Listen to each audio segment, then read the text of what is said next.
ഇന്ന് സംഭവിച്ചത് വിശദമായ റിപ്പോർട്ടുകളിലേക്ക്. പൗരത്വ ഭേദഗതി നിയമത്തിന്റെ ചട്ടങ്ങൾ നിലവിൽ വന്നു. കേന്ദ്ര ആഭ്യന്തര മന്ത്രാലയമാണ് വിജ്ഞാപനം പുറത്തിറക്കിയത്. തെരഞ്ഞെടുപ്പ് അടുത്തിരിക്കെ വിജ്ഞാപനം പുറത്തിറക്കിയത് നിയമവിരുദ്ധമെന്ന് മുസ്ലിം ലീഗ് ദേശീയ ജനറൽ സെക്രട്ടറി PK കുഞ്ഞാലിക്കുട്ടി കുറ്റപ്പെടുത്തി. വിജ്ഞാപനം സ്റ്റേ ചെയ്യണമെന്നാവശ്യപ്പെട്ട് കോടതിയെ സമീപിക്കുമെന്ന് ET മുഹമ്മദ് ബഷീർ MP പ്രതികരിച്ചു.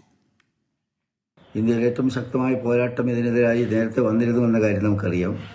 എത്രയോ പേരുടെ ജീവൻ ബലിയർപ്പിക്കപ്പെടേണ്ടി വന്ന ഒരു സംഗതിയാണിത്. ഞങ്ങളാകട്ടെ, മുസ്ലിം ലീഗ് ആകട്ടെ, നിയമപരമായ പോരാട്ടത്തിൽ ഇന്ത്യയിലെ മറ്റാരെക്കാളും മുമ്പിൽ നിൽക്കുകയും ഒന്നാമത്തെ പെറ്റീഷനായി ഈ CA നടപ്പിലാക്കുന്നതിനെതിരായി ഞങ്ങൾ നീങ്ങുകയും ചെയ്തിട്ടുണ്ട്. ഇപ്പോൾ ഇങ്ങനെ റൂൾസ് ഫ്രെയിം ചെയ്യാൻ പോവുകയാണെന്ന് കേട്ടു. അതാണ് വാർത്തകൾ വന്നുകൊണ്ടിരിക്കുന്നത്. എങ്ങനെയാണെന്ന് പൂർണ്ണമായിട്ട് വന്നിട്ടില്ല. അങ്ങനെ വരികയാണെങ്കിൽ തന്നെ ഞങ്ങൾ നേരത്തെ കൊടുത്ത കേസിൻ്റെ അടിസ്ഥാനത്തിൽ തന്നെ ഇപ്പോഴതിലേക്ക് ഗവൺമെൻറ് മുന്നോട്ട് വരുന്ന സാഹചര്യത്തിൽ ഈ റൂൾസ് ഫ്രെയിം ചെയ്യുന്നതിനെ തന്നെ സ്റ്റേ ചെയ്യാൻ ആവശ്യപ്പെട്ടുകൊണ്ട് ഞങ്ങൾ വീണ്ടും കോടതിയെ സമീപിക്കാൻ ആലോചിക്കുകയാണ്.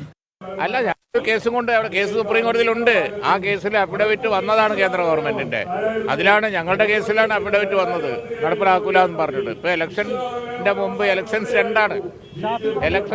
അതിലപ്പുറമൊന്നും ഉണ്ടാകാൻ പോകുന്നില്ല, നടപ്പിലാവാൻ പോകുന്നില്ല. ജാതി മത അടിസ്ഥാനത്തിൽ പൗരത്വം എന്നത് ലോകം അംഗീകരിക്കുന്ന കാര്യമല്ല, ലോകത്തെവിടെയില്ല. അതുകൊണ്ട് തന്നെ ഇത് നിയമവിരുദ്ധമാണ്, ഇന്ത്യൻ ഭരണഘടനയ്ക്കെതിരാണ്. ഇന്ത്യ മുന്നണി അധികാരത്തിലെത്തിയാൽ നിയമം അറബിക്കടലിൽ വലിച്ചെറിയുമെന്ന് KPCC അധ്യക്ഷൻ K സുധാകരൻ.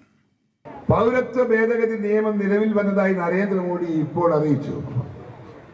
ഇന്ത്യ മുന്നണി വരുന്നതോടെ ആ ബിൽ അറബിക്കടലിലേക്ക് വലിച്ചെറിയും എന്ന് ഞങ്ങൾ പ്രഖ്യാപിക്കുന്നു. ഒരു കാരണവശാലും മനുഷ്യരെ വേർതിരിക്കുന്ന ഇത്തരം ബിൽ നടപ്പിലാക്കാൻ നമ്മുടെ ശരീരത്തിന്റെ അകത്ത് ഒരു തുള്ളി രക്തമുണ്ടെങ്കിൽ അനുവദിക്കില്ല എന്ന് പ്രഖ്യാപിക്കാൻ ഈ തിരഞ്ഞെടുപ്പ് രംഗത്ത് നമുക്ക് സാധിക്കണം, നിങ്ങൾക്ക് സാധിക്കണം. ജനത്തെ കൊണ്ട് അത് ഏറ്റുപറയിപ്പിക്കണമെന്ന് ഞാൻ ഈ സന്ദർഭത്തിൽ ആവശ്യപ്പെടുകയാണ്.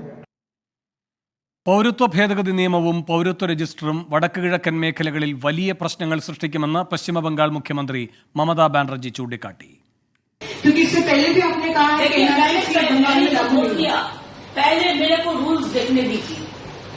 I am just watching the notification. अभी नोटिफिकेशन नहीं निकाला, रूल्स नहीं निकाला. रूल्स नोटिफिकेशन में अगर हम देखेंगे कि ये डिप्राइव कर रहा है लोगों का अधिकार को, तो हम उसको खिलाफ में लगेंगे. तो 2020 साल में एक कानून पास हुआ था, उसका बाद 4 साल बीत गया. लेकिन अभी चुनाव जब आते हैं एक कुछ गाप गप पकड़ते हैं. ये भी एक गाप गप है, लेकिन असली फायदा किसी को नहीं मिलेगा. പൗരത്വ ഭേദഗതി നിയമം മുസ്ലിം വിരുദ്ധമല്ലെന്ന് ഗവർണർ ആരിഫ് മുഹമ്മദ് ഖാൻ പ്രതികരിച്ചു. Everybody assured them you will have the right to come to India any time of your choice, and you will be given full citizenship rights. They were not the people. Why they have been punished? It will only be fulfillment of the promise, the assurance which was given to those people who the 75-year-old history shows how they have been persecuted in Pakistan.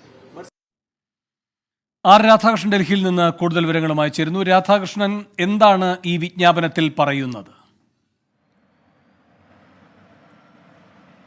2019 1955 പൗരത്വ നിയമത്തെ ഭേദഗതി ചെയ്തുകൊണ്ട് നിലവിൽ വന്ന നിയമം, ആ നിയമത്തിലെ വ്യവസ്ഥകളെ സാധൂകരിക്കുന്ന വിധത്തിൽ അതിലെ ചട്ടങ്ങളാണ് ഇപ്പോൾ പുറത്ത് വന്നിരിക്കുന്നത്. ഈ ചട്ടങ്ങൾ നമ്മൾ പരിശോധിക്കുമ്പോൾ 2019 പാസാക്കിയ നിയമത്തിൽ ഉൾപ്പെടുത്തിയിരിക്കുന്ന വ്യവസ്ഥകൾ എല്ലാം പ്രതിഫലിപ്പിക്കുന്ന വിധത്തിലാണ് ഈ ചട്ടങ്ങൾ ഉള്ളത്. ഈ ചട്ടങ്ങളിലെ ഏറ്റവും പ്രധാനപ്പെട്ട ഒരു മാറ്റം എന്നുള്ളത് 1955 നിയമവുമായിട്ട് നമ്മൾ നോക്കുമ്പോൾ പൗരത്വ ഭേദഗതിക്ക് വേണ്ടിയിട്ട് ഇന്ത്യയിൽ സ്ഥിരതാമസം ആക്കിയിരിക്കുന്ന കാലാവധിയുടെ സമയപരിധി അത് 11 വർഷത്തിൽ നിന്ന് 6 വർഷമായിട്ട് കുറച്ചിട്ടുണ്ട്.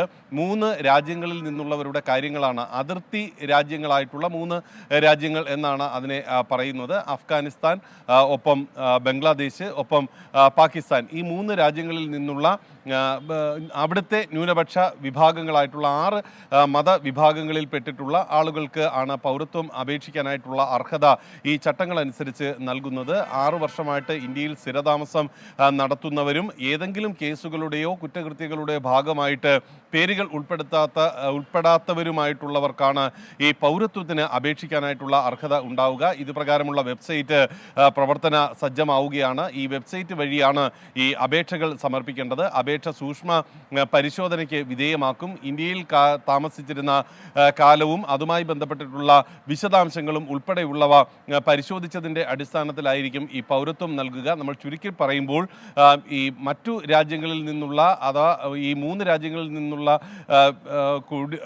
ദീർഘകാല കുടിയേറ്റക്കാരിലെ മുസ്ലിം മത വിഭാഗക്കാരായിട്ടുള്ളവർക്ക് ഈ പൗരത്വം അപേക്ഷിക്കാനായിട്ടുള്ള അർഹത ഉണ്ടായിരിക്കില്ല. ഒപ്പം ശ്രീലങ്കയിൽ നിന്നും ഇന്ത്യയിലേക്ക് വന്നിട്ടുള്ള ഹൈന്ദവ ക്രൈസ്തവ മതവിഭാഗങ്ങളിൽ പെട്ടിട്ടുള്ള ആളുകൾക്ക് രാജ്യത്തിൻ്റെ വിവിധ ഭാഗങ്ങളിൽ നമ്മുടെ പുനലൂർ അടക്കമുള്ള സ്ഥലങ്ങളിലൊക്കെ ചില ആളുകൾ അങ്ങനെ താമസിക്കുന്നുണ്ട്. അങ്ങനെയുള്ളവർക്ക് ഈ പൗരത്വ ഭേദഗതിയുടെ ഭാഗമായിട്ട് അപേക്ഷിക്കാനായിട്ട് അർഹത ഉണ്ടാകില്ല. ബർമയിൽ നിന്ന് വന്നിട്ടുള്ള ഹിന്ദുക്കളായിട്ടുള്ള ആളുകൾക്കും മ്യാൻമാറിൽ നിന്ന് വന്നിട്ടുള്ള റോഹിംഗ്യൻ മുസ്ലിങ്ങൾ അടക്കമുള്ളവർക്കും ഈ പൗരത്വ ഭേദഗതിയുടെ ഭാഗമായിട്ട് അപേക്ഷിക്കാൻ അർഹതയുണ്ടാകില്ല എന്നുള്ളതും ഇന്നത്തെ ഈ ചട്ടങ്ങൾ വ്യക്തമാക്കുന്ന ഒന്നാണ്. ഈ ചട്ടങ്ങളുമായി ബന്ധപ്പെട്ടിട്ടുള്ള നടപടിക്രമങ്ങൾ ജില്ലാതലങ്ങൾ കേന്ദ്രീകരിച്ച് ഏകോപിപ്പിക്കാനായിട്ടുള്ള ഒരു ക്രമമാണ് സർക്കാർ ഇപ്പോൾ രൂപപ്പെടുത്തിയിരിക്കുന്നത്. നേരത്തെ തന്നെ 2019 എങ്ങനെയാണോ ഈ നിയമവുമായി ബന്ധപ്പെട്ടിട്ടുള്ള സംവിധാനങ്ങളെ കേന്ദ്ര സർക്കാർ മുന്നോട്ട് കൊണ്ടുപോവുക എന്നത് വ്യക്തമാക്കുന്ന അതേ രീതിയിൽ തന്നെയാണ് ഇപ്പോഴത്തെ ഈ ചട്ടങ്ങൾ അനുസരിച്ചും കാര്യങ്ങളെ ക്രമീകരിച്ചിരിക്കുന്നത്. വേണം.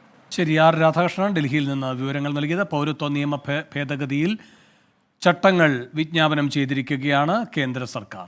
റമദാൻ മാസപ്പിറവി കാത്ത് ഇസ്ലാം മത വിശ്വാസികൾ. മാസപ്പിറവി ദർശിക്കുന്നവർ വിവരം അറിയിക്കണമെന്ന് ഖാസിമാർ നിർദ്ദേശിച്ചു. ഷഹദ് റഹ്മാൻ മലപ്പുറത്ത് നിന്ന് വിവരങ്ങളുമായി ചേരുന്നു. ഷഹദ്, എന്താണ് ഈ മാസപ്പിറവിയുമായി ബന്ധപ്പെട്ട് ലഭിക്കുന്ന വിവരങ്ങൾ? ഈ വ്രതാരംഭവുമായി ബന്ധപ്പെട്ട് എന്തൊക്കെ കാര്യങ്ങളിലേക്കാണ് കടക്കുന്നത്? വേണു സൂചിപ്പിച്ചതുപോലെ തന്നെ ഇസ്ലാം മത വിശ്വാസികൾ ഒന്നാകെ ഈ മാസപ്പിറവി ദർശിക്കുവാനായി കാത്തു നിൽക്കുകയാണ്. നമ്മളിപ്പോൾ നിൽക്കുന്നത് കടലുണ്ടിയിലാണ്. കടലുണ്ടി മസ്ജിദിലാണ് നിൽക്കുന്നത്. ഇവിടെ നമുക്കൊപ്പം ഖലീൽ ബുഖാരി തങ്ങളുണ്ട്. എങ്ങനെയാണ്, കാരണം നമ്മൾ ഏവരും കാത്തിരിക്കുകയാണ് ഇത്തവണ എപ്പോഴായിരിക്കും നോയമ്പ് ആരംഭിക്കുക എന്നത് സംബന്ധിച്ച്. ഇപ്പോഴത്തെ ഒരു സാഹചര്യം അനുസരിച്ച് എന്ത് നമുക്ക് പറയാൻ പറ്റും? മിക്കവാറും കാണുമെന്ന് തന്നെയാണ് പ്രതീക്ഷ. പല കാരണങ്ങളാൽ കഴിഞ്ഞ റജബ്, ജമാദുൽ ആഖിർ മാസങ്ങൾ 30 തികഞ്ഞിട്ടുണ്ട്. അങ്ങനെ 30 തികഞ്ഞാൽ പിന്നെ അടുത്ത മാസം 29 ആകലാണ് സാധാരണ പതിവ്. മറ്റൊന്ന്, പല രാജ്യങ്ങളിലും ഇന്നലെ മാസം കണ്ടിട്ടുണ്ട്. അതിലേറെ 1 മണിക്കൂറിലേറെ ഇന്ന് ചന്ദ്രാസ്തമയത്തിന് സമയം ബാക്കിയുണ്ട്. പക്ഷേ മാസം കണ്ടതായി ഉറപ്പ് കിട്ടിയെങ്കിലേ ഞങ്ങളത് ഔദ്യോഗിക വിവരം കിട്ടിയെങ്കിലേ ഞങ്ങൾ കാണണം, അല്ലെങ്കിൽ കണ്ടതായി ഔദ്യോഗിക വിവരം കിട്ടണം, എങ്കിലേ മാസം ഉറപ്പിക്കുകയുള്ളൂ. കഴിഞ്ഞ റജബ് മാസം ഞങ്ങളിവിടെ കോർണീഷിൽ തന്നെ മാസം കണ്ടിരുന്നു. കാണുമെന്നുള്ള പ്രതീക്ഷയിലാണുള്ളത്. 1 മണിക്കൂർ വരെ എല്ലാ പ്രദേശങ്ങളിലും സത്യവിശ്വാസികൾ അത് പ്രതീക്ഷിച്ചിരിക്കേണ്ടതാണ്. ഞങ്ങൾ പരപ്പനങ്ങാടി, ചെട്ടിപ്പടി, അതുപോലെ പൊന്നാനി, കാപ്പാട് പല പ്രദേശങ്ങളിലും ആളുകളെ നിശ്ചയിച്ചിട്ടുണ്ട്. അവർ വിവരം നൽകും ഞങ്ങൾക്ക്. കഴിഞ്ഞ വർഷത്തെ അപേക്ഷിച്ച് ഇത്തവണ കുറെ കൂടി വിപുലമായ സൗകര്യങ്ങളാണ് എല്ലായിടത്തും, പ്രത്യേകിച്ച് കോർണിഷ് ഉൾപ്പെടെയുള്ള സ്ഥലങ്ങളിൽ. എങ്ങനെയാണ് പ്രത്യേകിച്ച് ഇപ്പം ഈ മാസപ്പിറവി ദർശിച്ച ഒരാൾ ആരുമായി ബന്ധപ്പെടണം? ഇന്നലെ മഞ്ഞാന്നൊക്കെ ആയിട്ട് നമ്മൾ പത്രങ്ങളിലും മാധ്യമങ്ങളിലൊക്കെ ഇത് സംബന്ധിച്ച് പബ്ലിസിറ്റി ഒക്കെ കൊടുത്തിട്ടുണ്ടായിരിക്കും. എങ്കിൽ പോലും ഇത് ഇപ്പോൾ കാണുന്ന ഒരാളോട് എന്തൊക്കെയാണ് പറയാനുള്ളത്? കണ്ട ആള് റംസാൻ മാസമാണെങ്കിൽ ഒരാൾ മതി, പെരുന്നാളാണെങ്കിൽ 2 ആളായിരിക്കണം. റമദാനൊരു സത്യസന്ധനായ ഒരു സാക്ഷി മതി. അദ്ദേഹം നാട്ടിലെ ഖാദിയെ പെട്ടെന്ന് ഇൻഫോം ചെയ്ത് ഖാദി അദ്ദേഹത്തിൻ്റെ സത്യസന്ധതയൊക്കെ ഉറപ്പുവരുത്തി ഖാദി ഉറപ്പിച്ചാൽ പിന്നെ ഞങ്ങളിലേക്ക് വിവരം അറിയിക്കും. ഞങ്ങളത് ഖാദിമാരെല്ലാവരും കൂടി ആലോചിച്ച് വ്യക്തമായൊരു തീരുമാനം ഞങ്ങൾ എടുക്കും. അങ്ങനെയാണ് അതിൻ്റെ പതിവ്. ഒരു കാര്യം കൂടി, ഇപ്പം പുതിയൊരു റംസാൻ മാസം കൂടി ആരംഭിക്കുകയാണ്. അപ്പം എന്തൊക്കെയാണ് വിശ്വാസികളെ സംബന്ധിച്ചിടത്തോളം അവർ സ്വീകരിക്കേണ്ട മുൻകരുതലുകൾ? പരിശുദ്ധമായ റമദാൻ പിറവിയോടുകൂടെ ഏതൊരു ലോകത്തുള്ള സത്യവിശ്വാസിയും അവരുടെ മനസ്സ് ശുദ്ധീകരിക്കലാണ്. എല്ലാ വിദ്വേഷവും വൈരാഗ്യവും കഴുകിക്കളഞ്ഞ് അവൻ എല്ലാവരും സ്നേഹവും കാരുണ്യത്തിൻ്റെ മനസ്സും സൃഷ്ടിച്ച് അള്ളാഹുലേക്ക് കൂടുതൽ എടുക്കുക. ഇനി എൻ്റെ ജീവിതത്തിൽ ചതിയോ വഞ്ചനയോ ഉണ്ടാവില്ല. ഞാൻ ആരെയും ഉപദ്രവിക്കില്ല, ആക്രമിക്കില്ല. ഞാൻ എൻ്റെ കുടുംബ സ്നേഹം, എൻ്റെ നാടിനോടുള്ള സ്നേഹം, രാജ്യത്തോടുള്ള സ്നേഹം, എല്ലാ സ്നേഹം ശക്തിപ്പെടുത്തുക എന്നുള്ളതാണ് റംസാൻ്റെ പ്രധാന കാതൽ. ഈ 30 ദിവസം നോമ്പ് നോൽക്കൽ വളരെ നിർബന്ധമാണ്. ശവ്വാൽ മാസപ്പിറവ് കാണുന്നവരെ കണ്ടില്ലെങ്കിൽ 30 ദിവസവും നോമ്പനുഷ്ഠിക്കണം. പ്രത്യേകമായിട്ട് ഇശാ നിസ്കാരത്തിന് ശേഷം 20 റക്അത്ത് തറാവീഹ്, ഖുർആന്റെ വാർഷിക ആഘോഷിക്കുന്ന മാസമാണ്, ഖുർആൻ പാരായണം വർദ്ധിപ്പിക്കണം. എന്തായാലും ഇപ്പോൾ നമ്മളെല്ലാവരും ഏവരും കാത്തിരിക്കുകയാണ് മാസപ്പിറവി ദർശിക്കുവാനായി. വിപുലമായ സൗകര്യങ്ങളാണ് ഇത്തവണ സംസ്ഥാനത്തെ വിവിധ ഇടങ്ങളിൽ ഒരുക്കിയിട്ടുള്ളത്. ഏതായാലും 1 മണിക്കൂറിനകം ഇതുമായി ബന്ധപ്പെട്ടുള്ള ഒരു അന്തിമ തീരുമാനം വരുമെന്നാണ് നമ്മൾ പ്രതീക്ഷിക്കുന്നത്. വേണു. ഷഹദ് റഹ്മാനാണ് മലപ്പുറത്തുനിന്ന് വിവരങ്ങളുമായി ചേർന്നത്. സംഘർഷങ്ങളെ തുടർന്ന് കേരള സർവകലാശാല കലോത്സവം നിർത്തിവെച്ചു. വൈസ് ചാൻസലർ മോഹനൻ കുന്നുമലാണ് കലോത്സവം നിർത്തിവെക്കാൻ ഉത്തരവിട്ടത്. പരാതികളെല്ലാം പരിഹരിച്ച ശേഷം തുടർ തീരുമാനമെന്ന് VC അറിയിച്ചു. കലോത്സവം നിർത്തിയതിനെതിരെ മത്സരാർത്ഥികൾ പ്രധാന വേദിയിൽ പ്രതിഷേധ നൃത്തം ചവിട്ടി. കുഞ്ഞുങ്ങളെല്ലാം പൈസ കൊടുത്തതാ. ഞങ്ങൾ 5 വർഷം പഠിക്കുന്നതായിട്ടാ കേരള നടന ഗ്രൂപ്പിന് ഒരു ക്വാളിറ്റി ഇല്ലാത്ത ഒരു കോളേജിന് കൊടുത്തിട്ട് ഞങ്ങൾക്ക് അവിടെ ഞങ്ങൾ അടിച്ചിട്ട്. കലോത്സവത്തെ തകർക്കാൻ KSU ABVP പ്രവർത്തകർ തുടക്കം മുതലേ ശ്രമിച്ചുവെന്ന് സർവകലാശാല യൂണിയൻ ചെയർമാൻ വിജയ് വിമൽ. ഒന്നാം വേദിയിൽ DF അടക്കം സിൻഡിക്കേറ്റ് മെമ്പർമാർ അടക്കമുള്ള ആൾക്കാരെ ഒന്ന് അവതരിപ്പിച്ചപ്പോൾ അതിൽ കുറച്ച് തൃപ്തികരം അല്ലായിരുന്നു ആ പരാതി വന്ന വിദ്യാർത്ഥികൾ. അപ്പോൾ അവർ സ്വാഭാവികമായിട്ടും വേദിയിലേക്ക് കടന്നു കയറുന്ന ഒരു സാഹചര്യം ഉണ്ടായി. അപ്പോൾ സാധാരണഗതിയിൽ കാണുന്നതിന് അപ്പുറമായ ഒരു സംഘർഷാവസ്ഥ നിലനിന്നതിന്റെ ഭാഗമായിട്ടാണ് രജിസ്ട്രാർ അടക്കമുള്ളവർ ആ റിപ്പോർട്ട് VCക്ക് കൈമാറുകയും VC താൽക്കാലികമായി ഇത് നിർത്തിവെക്കാനായിട്ട് ആവശ്യപ്പെട്ടുള്ളത്. അപ്പോൾ നിലവിൽ ഇത്തരത്തിലൊരു സംഘർഷാവസ്ഥയിൽ ഇത് നടത്തിക്കൊണ്ട് പോകുക എന്നുള്ളത് അത് സാധ്യമാവുന്ന കാര്യമല്ല. അപ്പോൾ താൽക്കാലികമായി ഇത് നിർത്തിവെക്കണമെന്ന് തന്നെയാണ് യൂണിയന്റെയും നിലപാട്. ഹരികൃഷ്ണൻ തിരുവനന്തപുരത്ത് നിന്ന് കൂടുതൽ വിവരങ്ങളുമായി ചേരുന്നു. ഹരികൃഷ്ണൻ, കേരള സർവകലാശാല യുവജനോത്സവത്തിൽ പല തർക്കങ്ങൾ, അറസ്റ്റ്, വിവാദങ്ങൾ, സംഘർഷം, ഏറ്റവും ഒടുവിൽ ഇപ്പോൾ ഈ കലോത്സവം നിർത്തിവെക്കുന്ന തീരുമാനത്തിലേക്ക് വരെ എത്തുന്നു. എന്താണ് VCയുടെ ഈ നടപടിയിലേക്ക് എത്തിച്ച കാര്യങ്ങൾ? വേണു, തുടക്കം മുതൽ ഈ കേരള സർവകലാശാല യൂണിയൻ കലോത്സവത്തിൽ വിവാദങ്ങളായിരുന്നു എന്ന് തന്നെ പറയാം. അതായത് കലോത്സവം തുടങ്ങി 2ാമത്തെ ദിവസം തന്നെ കോഴയാരോപണം ഉയരുന്നു. ഈ കോഴയാരോപണത്തിന്റെ പശ്ചാത്തലത്തിൽ താൽക്കാലികമായി കലോത്സവം നിർത്തിവെക്കുന്ന ഒരു സാഹചര്യം ഉണ്ടാകുന്നു. അതിനുശേഷം പിന്നീട് പോലീസ് നടപടി, അറസ്റ്റ്, ആ കാര്യങ്ങളൊക്കെ ചേർന്നതിന് ശേഷം ആണ് കലോത്സവം പുനരാരംഭിച്ചത്.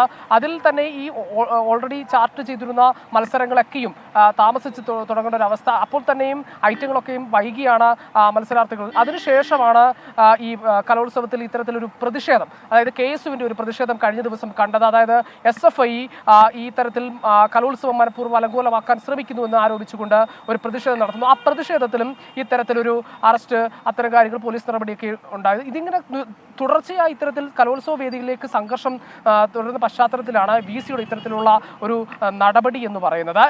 ഇതിൽ യൂണിയന്റെ SFIയുടെ പ്രധാനപ്പെട്ട നിലപാട് എന്ന് പറയുന്നത് ഈ തുടക്കം മുതൽ KSU ABVP പ്രവർത്തകർ ഈ കലോത്സവം അലങ്കോലമാക്കാൻ ശ്രമിച്ചു എന്നുള്ളതാണ് യൂണിയന്റെ നിലപാട്.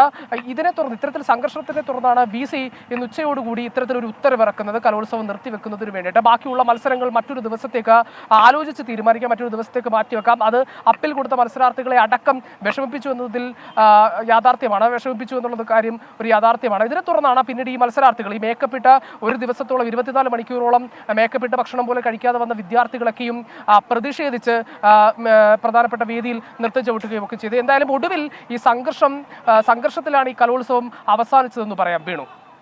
ശരി, ഹരികൃഷ്ണനാണ് തിരുവനന്തപുരത്ത് നിന്ന് വിവരങ്ങളുമായി ചേർന്നത്. ഇന്ന് സംഭവിച്ചതിലേക്ക് വീണ്ടും സ്വാഗതം. ഇടുക്കി കട്ടപ്പന ഇരട്ട കൊലപാതക കേസിൽ നവജാത ശിശുവിന്റെ മൃതദേഹം കണ്ടെത്താൻ കഴിയാതെ പോലീസ്. സാഗര ജംഗ്ഷനിലെ വീടിന് സമീപത്തെ തൊഴുത്തു കുഴിച്ചുള്ള പരിശോധന അവസാനിപ്പിച്ചു. കുട്ടിയുടെ മൃതദേഹം മറവു ചെയ്തതിൽ പ്രതി നിതീഷ് വ്യത്യസ്ത മൊഴികളാണ് നൽകിയത്. രാഹുൽ വിജയൻ ഇടുക്കിയിൽ നിന്ന് ചേരുന്നു കൂടുതൽ വിവരങ്ങളുമായി. രാഹുൽ, നിതീഷിന്റെ മൊഴി വിശ്വസിക്കാൻ കഴിയുന്നതല്ല എന്നാണോ ഇന്നത്തെ തെളിവെടുപ്പിൽ നിന്ന് അന്വേഷണ സംഘത്തിന് ബോധ്യമാകുന്നത്? നിതീഷിന്റെ മൊഴി പോലീസിനെ വട്ടം കറക്കുകയാണ് എന്നുള്ള കാര്യത്തിൽ യാതൊരു സംശയമില്ല. സാഗര ജംഗ്ഷനിലെ വീടിനോട് ചേർന്നുള്ള തൊഴുത്തിൽ കുട്ടിയുടെ മൃതദേഹം ഇല്ല എന്നുള്ള കാര്യത്തിൽ ഏറെക്കുറെ ഉറപ്പായിട്ടുണ്ട്. മാത്രമല്ല, നിതീഷിന്റെ പുതിയ മൊഴി ഈ കുട്ടിയെ അവിടെ നിന്നും പുറത്തെടുത്തതിന് ശേഷം കത്തിച്ചു കളഞ്ഞു എന്നതാണ്. ഇതുൾപ്പെടെ പോലീസ് വിശദമായി പരിശോധിക്കുന്നുണ്ട്. എന്തായാലും വരും ദിവസങ്ങളിലും കൂടുതൽ ആളുകളെ ചോദ്യം ചെയ്ത്, ഇതുമായി ബന്ധപ്പെട്ട് നിൽക്കുന്ന ആളുകളെ ചോദ്യം ചെയ്ത് വിശദമായ പരിശോധന നടത്തും എന്നുള്ളതാണ് അറിയാൻ കഴിയുന്നത്. ശരി, രാഹുൽ വിജയനാണ് ഇടുക്കിയിൽ നിന്ന് വിവരങ്ങൾ നൽകിയത്. ഈ റിപ്പോർട്ടോടെ ഇന്ന് സംഭവിച്ചത് പൂർണ്ണമാകുന്നു.